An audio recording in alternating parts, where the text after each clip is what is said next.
দামের ব্যাপারে open challenge সাগর electronics, Debnath হসপিটালের কাছে, বাসুদেবপুর, আরামবাগ। যাচাই করুন আজই। Arambagh steel and wooden furniture, নিজস্ব কারখানায় তৈরি যাবতীয় ফার্নিচারের অভিনব সম্ভার। ঠিকানা দেবনাথ নার্সিংহোমের পাশেই, বাসুদেবপুর, আরামবাগ।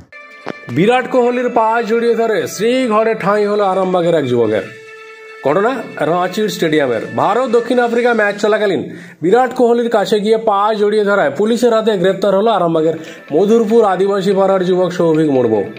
বিরাট শতরান করতেই সব বাধা পেরিয়ে সোজা ছুটে গিয়ে ক্রিজে ঢুকে পড়েছে। জীবনের স্বপ্ন পূরণ হলেও শেষমেশ জেল যাত্রা করতে হয় তাকে। সৌভিক বিএ প্রথম বর্ষের ছাত্র, পড়াশোনা করে কেশবপুর কবিকঙ্কন মুকুন্দরাম কলেজে। বিরাট কোহলির প্রবল ভক্ত সে। একবার কাছ থেকে ছোঁয়ার ইচ্ছেই তার এই কাণ্ড। আগেও নাকি বিরাট কোহলির বাড়ি পর্যন্ত চলে গিয়েছিল সে একবার দেখা করার আশায়। ঘটনার পরে পুলিশ ফোন করে জানিয়েছে তার বাবা সমর মুর্মুকে। পরিবার স্বীকার করেছে ছেলেটি আইন ভঙ্গ করেছে, শাস্তি মেনে নিতেই হবে। তবে একই সঙ্গে আবেদন সৌভিককে যেন শাস্তিতে একটু ছাড় দেওয়া হয়। বাবা মা ভাই বোনেরা ঘটনাটি শুনে বিস্মিত এবং উদ্বিগ্ন হলেও ছেলের এই স্বপ্ন পূরণে গোপনে গর্বও কিন্তু লুকিয়ে রাখেননি। রাঁচি থেকেই ফোন এসেছিল, আপনার ছেলে সৌভিক মুর্মু, যে হ্যাঁ, আপনার ছেলে এইরকম একটা খেলা দেখতে যে এরকম বিরাট কোহলির পাটা ছুঁয়েছে, তার জন্য আমরা তাকে অ্যারেস্ট করেছি, আমরা থানায় নিয়ে যাচ্ছি। আমি বললাম যে ঠিক আছে, ওর ছোটোবেলা থেকে এইটাই শখ ছিল, আমরা অনেকবার করেছি যে বিয়ে তুই কমপ্লিট কর, তারপরে একটাই করে বললেন না, আমার ওইটা স্বপ্ন আছে, আমি তাকে ছোবই, আমি তাকে না ছুলে আমি 3 বছর আমি পড়াশোনাও করব না, আমার এটা টার্গেট। আমি বলছি দেখো, ওদের তো অনেক ওপরের অনেক ওদেরকে ছোঁয়া মানে তো বিরাট ব্যাপার। আমি তো না বাবা, আমি যে একটা হচ্ছে সে আমাদের একটা দেশের একটা গর্বের, আমিও যদি একটা আমি তাকে ভালোবাসি বা খুব করি, তাকে যদি আমি একবারে করতে পারি, আমি পড়াশোনা আমার লাইফটাকে করে আমি তাকে খুব ভালোবাসি। হ্যাঁ, আমি তার জন্য পাহাড় থেকে লাভ দিতে বলে, যদি বলে আমি পাহাড় থেকেও লাভ দেবো, সেই রকম ভালোবাসি। তার জন্য আমার একটা সেই জন্য আমি তার কাছে আমি এত করে, যদি আমি এটা করে যদি ভুল করে থাকি, যা শাস্তি দেবার আমি হেসে খেলে বা আমি ছেলের যে একদিকে স্বপ্ন পূরণ হলো, তারপরে দেখা গেল যে পুলিশের হাতে কি বলবেন, পুলিশের কি প্রশাসন কি আর্জি জানাবেন? আর্জি বলতে আমি বলবো এটা খুবই আইনত অপরাধ। সেই অপরাধ যে করেছে সেটা আমিও জানি। যদি সেই অপরাধটা মানে করে থাকে বা করে থাকে, মানে তার জন্যে যা শাস্তি দেবার আমরাও পেতে নেব। যে এরকম যদি আরও কোনো মানে ছেলে যদি এইরকম শাস্তি দিয়ে যদি তারা যদি মুক্ত হয়, আমি চাই বাবা মার দিক থেকে। হ্যাঁ, ছাড়া বলতে এই যদি একটা হচ্ছে তার যে মানে স্বপ্ন, সেই স্বপ্নটা পূরণ করার জন্যে যে ও এই কাজটা করেছে, যদি সেই কাজটা করতে যেয়ে যদি তার খুব ভুল হয়ে থাকে, আমি তো জানি ভুল হয়েছে, এটা একটা ঘেরাটোপের মধ্যে দিয়ে যাওয়া, এটা খুব, আমি বাবা হয়ে বলছি যদি শাস্তি হয় আমিও পেতে চাই। হ্যাঁ, না আমি কাউকে জানাইনি। আমার নাম সমর মুর্মু, আমার ছেলের নাম সৌভিক মুর্মু। আমার মধুরপুর আদিবাসী পাড়া, আরামবাগ থানা। আমি গ্রামীণ চিকিৎসক। আমি ছেলে বিয়ে করছে কেশবপুরে পড়ে, এটা ফার্স্ট ইয়ার। রাত্রে জানতে পেরেছি, ফোন করেছিল রাঁচি থেকে পুলিশ, তখনই বুঝতে পেরেছি। কি বলছে পুলিশে, কি বলছে আমি তো সেরকম জানিনি, আমার বাবাই ধরেছিল, আমার বাবাই জানে। কি শুনলে যে বিরাট কোহলি পা ধরেছিল বলে আটক করা হয়েছে? প্রথমে খেলাধুলো বলছিল খেলবে ক্রিকেট, কিন্তু খেলতে দেয়নি ওকে, এই কারণে বলছে। কারা খেলতে দেয়নি? আমার মা বাবা বলছে পড়তে হবে এখন। দাদার এই কাজকে কতটা সমর্থন করে? অনেকটাই ভালো লাগে। দাদার তো একদিকে স্বপ্ন পূরণ হলো, তার পাশাপাশি তাকে পুলিশও আটক করেছে, তো কি বলবে, কি চাইছো? তাকে ছেড়ে দেওয়া হোক। কাউকে কি জানানো হয়েছে? জানানো হয়েছে বলতে আমি সেরকম জানিনি কি সব জানানো হয়েছে। দাদার নাম কি? সৌভিক মুর্মু। কোন স্কুলে পড়ে? পড়তো ওই যে স্কুলে নয়, কলেজে পড়ে। কোন কলেজ? কবি কনকন। কি কি নাম তোমার? শুভনীতা মুর্মু। তুমি কে হও? বোন।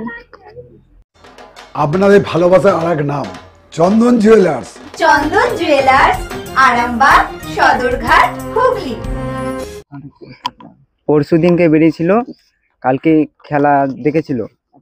কালকে খেলা দেখতে গিয়ে ওখানে নেমেছিল, নেমে বিরাট কোহলির সাথে মিট করেছিল। এখন জানতে পারা যাচ্ছে যে পুলিশ তাকে আটক করে রেখে দিয়েছে। কি মিট করেছিল না পায়ে ধরেছিল? পায়ে ধরেছিল। কেন পায়ে ধরার কারণটা কি? ওনার অনেক দিন থেকে স্বপ্ন ছিল যে বিরাট কোহলির সাথে মিট করার, সেটাই। প্রণাম করার? হ্যাঁ। এর আগেও তো পায়ে হাত দিয়ে প্রণাম করেছে না? পায়ে হাত দিয়ে প্রণাম করেনি। এখান থেকে সাইকেলে ট্রাভেলিং করে ব্যাঙ্গালোর গিয়েছিল, কিন্তু সেটা সুযোগ পায়নি। সুযোগটা কি চাইছো এখন তাহলে তোমরা? সেই জন্য সুস্থভাবে বাড়ি ফিরে আসুক। কবে বেরিয়েছিল বাড়িতে? বাড়ি থেকে খেলার 2 দিন আগে। তার মা বাবা কি করে? তার মা বাবা ICDS এ, ওর মা চাকরি করে আর বাবা ডাক্তারি। সবিক কি করতো? সবিক একজন স্টুডেন্ট, কিসে পড়তো? কলেজে। কোন কলেজ? কেশবপুর ইনস্টিটিউট। মানে ফার্স্ট ইয়ার না? হ্যাঁ, ফার্স্ট ইয়ারের ছাত্র। তোমরা ওকে কি এই কাজে সমর্থন করো? হ্যাঁ। ওর বাড়িটা কোন জায়গায়? বাড়িটা এই তো মধুরপুর আদিবাসী পাড়া। কি হয়? সবিক আমার দাদা হয়। নিজের না, কাকুর ছেলে। কাকুর ছেলে। তোমার নাম? আমার নাম বিজয় কিসকো। আর বিজয়ের ভালো নাম কি? আমার বিজয়ের ভালো নাম? সৌভিকের ভালো নাম সৌভিক মুর্মু। ওনার ভবিষ্যতের জন্য উনি চিন্তা ভাবনা করেছেন কি করবেন ওনার। উনি তো বেকার ছেলে, বুঝতে পারছেন, গরিবের ছেলে। ও সেই জন্য গেছে, কিন্তু উপায় নেই। তাকে খুব ভালোবাসে পিলার দিকে, খেলার দিকে খুব মন, কিন্তু সে জোয়ার করতে পারছে না খেলার দিকে। কিন্তু খেলার এমন চেষ্টা ছিল, কিন্তু ও গরিব লোক, খেলা কি করে খেলবে। সেই জন্য এমন প্লেয়ারকে স্নেহ করে নিয়েছে তিনি, আত্মের মধ্যে খুব ভালোবেসে ফেলেছে। ও কি করে জানতে পারলে না? আমরা তো দেখছি নিউজে, আগেবার তো সাইকেল করে গেলো, হ্যাঁ দেখা পায়নি, সাক্ষাৎ করতে পারে না। এখন কোথায় আছে? এখন উনি এতে আছে, চেন্নাই, রাঁচিতে আছে। হ্যাঁ হ্যাঁ, থানায় ধরে নিয়ে গেছে, খেলাতে গেছে, তার পা ধরেছে। হ্যাঁ, বিরাট কোহলির পা ধরেছে? হ্যাঁ, বিরাট কোহলি পা ধরেছিল। কার সাথে কি যোগাযোগ করেছেন? না, উনি যোগাযোগ করেননি, ও নিজে গেছেন। আপনারা কারোর সাথে যোগাযোগ না, এখন পর্যন্ত যোগাযোগ করিনি, এখন পর্যন্ত আমরা কারোর সঙ্গে যোগাযোগ করিনি। কি নাম আপনার? আমার নাম হচ্ছে জয়ন্ত মান্ডি। ও কি করতো? ও পড়াশোনা করতো ছেলেটা খুব ভালো ছেলেটা। ওনার মা বাবা কি করে? মা বাবা ওই একটা গ্রামীণ ডাক্তার, ওর বাবা, আর মা ICDS মাস্টার। আমার নাম? আমার নাম জয়ন্ত মান্ডি। কি হয়?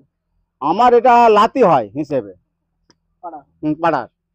জায়গাটা কোথায়? এটা হচ্ছে মধুরপুর আদিবাসী পাড়া। ডক্টর অজয় শাস্ত্রীকে অনেক ধন্যবাদ। যে ছেলেকে আগে বকেও পড়ানো যেত না, সে আজ নিজে থেকেই পড়াশোনা করছে। ডক্টর অজয় শাস্ত্রীকে অনেক ধন্যবাদ। আজ শুধুমাত্র ওনার জন্যই আমার ডুবন্ত ব্যবসা আবার নতুন করে সফলতার স্বাদ পেল।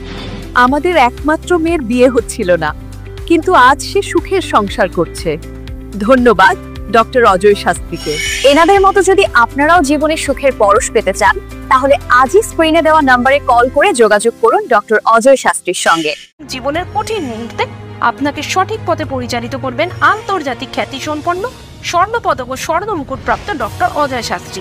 তিনি শুধু আপনাকে পথই দেখাবেন না, আপনার জীবনে সত্যিকারের সুখ, শান্তি, ঐশ্বর্য, অর্থ যেন সঠিক সময় আপনার কাছে পৌঁছে দেয়, সেই দায়িত্বও নেবেন। তার অভিজ্ঞতা এবং জ্ঞানের আলোতে আপনার জীবন হয়ে উঠতে পারে নিরুদ্বেগ ও সমৃদ্ধির পথে ধাবমান। তাই আর দেরি নয়, স্ক্রিনে দেওয়া নাম্বারে এখনই ফোন করে ডক্টর অজয় শাস্ত্রীর সাথে যোগাযোগ করুন। কে জানেন, হয়তো একটি মাত্র ফোনই আপনার জীবনকে বদলে দিতে পারে।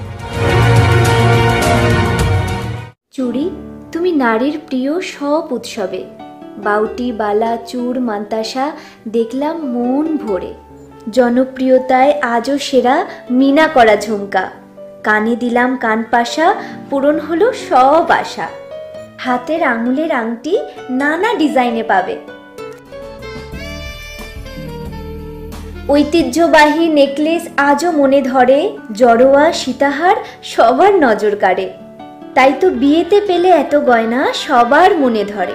নতুন সম্পর্কের শুরুটা আজও সোনার মতো খাঁটি। যখন সেরা জিনিস, সেরা কালেকশন, সাথে ন্যায্য দাম, তবে উন্নতর কেন? অর্ধশত বছরের বিশ্বাস, আপনাদের ভালোবাসার আর এক নাম চন্দন জুয়েলার্স, আরামবাগ, সদরঘাট, হুগলি।